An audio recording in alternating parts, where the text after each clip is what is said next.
যেহেতু পারবেন না, কাজেই নূতন ব্যবস্থায় নূতন বাংলাদেশ গড়ে তোলা হবে ইনশাআল্লাহ।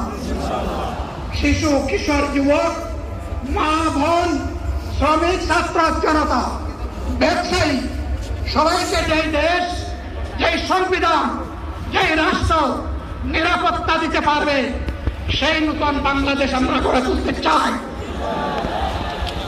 ভাইয়েরা, আমাকে সবাই চাপ দিচ্ছে, কেউ বলে ভাই শেষ করেন, কেউ বলে চাচা শেষ করেন।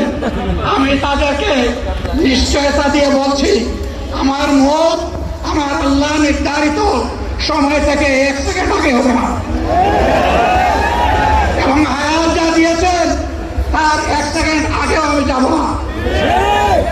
অতএব মহান আল্লাহর কাছে আবারও তৌফিক চাই। আপনাদের কাছে যে কষ্ট হয়েছে আপনারা, আমি তো এখানে শান্তিতে বসাচ্ছিলাম, আর চতুর্দিকে শুধু দৃষ্টি বুলাচ্ছিলাম, কি কষ্ট হচ্ছে আমার ভাইদের। প্রিয় ভাইরা, এই কষ্ট আল্লাহর জন্য। এই কষ্ট কার জন্য? আল্লাহ তাআলা আপনাদেরকে তার উপযুক্ত যা দুনিয়া দিবেন, আখিরাতে দিবেন। আপনাদের এই ত্যাগের বিনিময়ে নতুন বাংলাদেশ আমরা পেয়ে যাব।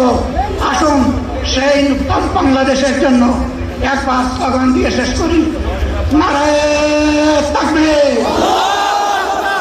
আসসালামু আলাইকুম ওয়া রাহমাতুল্লাহ।